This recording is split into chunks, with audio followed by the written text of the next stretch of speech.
Eny ary tompoko dia izay ekipan'ny Météo Madagasikara indray no mandroso tokantrano ny Tsialaty manolotra ny arahaba. Dia toy izao indray ny vinan'ny toetrandro mandritra ity herinandro ity satria alatsinainy moa izao hitsahantsika izao.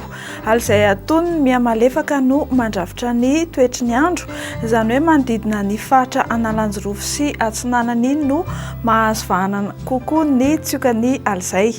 Maina kosa ny andro amin'ny ankapobeny eto Madagasikara fa tsy any avaratra Atsinanana no andrahoana amin'ny tsitokotoko indrindra ny amin'ny tolakandro. Mikasika ny maripana indray mandritra ny herinandro ity raha oharina tamin'ny herinandro dia mihamafana ny andro indrindra ny amin'ny alakamisy fa amin'ny fiafaran'ny herinandro no isy fidinan-kely izany. Ny eny an-dranomasina dia mila mitandrina ny mpampiasa ranomasina eo anelanelana Antsiranana sy ny faritra Antalahy iny satria misy ny alin-drano vaventy ary ahery ny ranomasina sy ny rivotra. Dia izay no mikasika an'iny fa toy izao ny mety toetry ny andro no vinavinaina ao amin'ny rapitso. Ho amin'ny maraina dia isy ny orana malefaka ny faritra Antalahy sy Analanjorofo.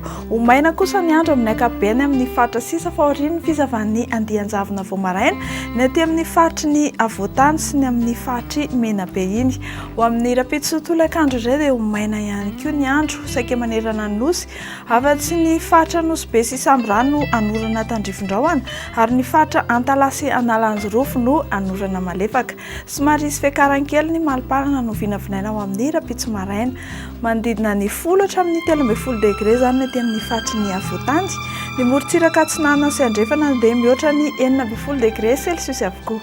Ho amin'ny rapitso tolakandro indray ny maripana ambony indrindra dia hitantsika any Antsoa ihany 4-30 degré celsius ny taremarika. Ny faritany sy Fianarantsoa dia manodidina ny 14 hatramin'ny 15 degré celsius.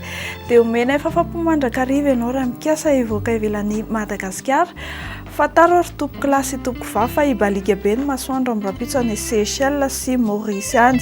Andrahoana ny andro any Paris, Johannesburg sy Nairobi ary Bangkok sy Comores. Anorana mitandrifon-drahona malefaka faritry La Réunion, ifandimon-drahona sy masoandro any Milan any.